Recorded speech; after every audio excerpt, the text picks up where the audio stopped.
Ready হয়ে গেছে, এটা কমপ্লিট হয়ে গেছে। ঘোড়াদা পানপাড়া দরজাটা রেডি হয়ে গেছে। এবার এই গালাগুলো বোঝাবো, খালি রেডি হয়ে যাবে। দেখো ড্রিলিং মেশিন জানতে পারছো ওইখানে যে এইখানে এই ফাঁকগুলো বোঝাবো সিমেন্ট বালি দেখেছে যে গালাগুলো ফাঁকা রাখছে।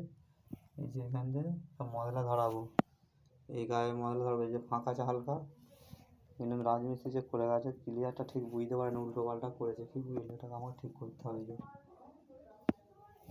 কমপ্লিট হয়ে গেছে ঘোড়াদা পানপাড়া। এটা দেখো ভেতরটা দেখাচ্ছে খুলে, সিটকিনি হ্যান্ডেল এই যে দেখে না যে লাগাচ্ছে। এই যে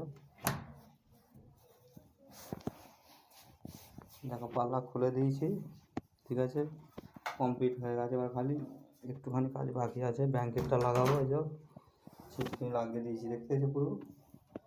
পিছনটার কালার দেখলে তো এর ভেতরের কালার এটা কেমন লাগছে দেখে নাও। লাইক কমেন্ট শেয়ার করে দেবে, সব রকম ভিডিও পাবে। কালকে একটা আলমারি কাঁচ লাগিয়েছি, সেটা কিন্তু ছাড়া হয়নি, সেটা আলমারি কাঁচটা ফিটিং করে দিয়েছি, রাত্রিরে ফিট করা হয়েছে, পরশুদিন কানা হয়েছিল।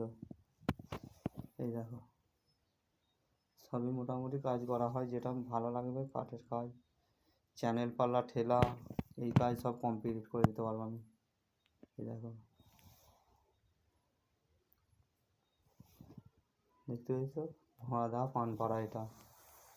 এবার প্লাস্টার করবো ওই ফাঁকগুলো আছে সাইডে।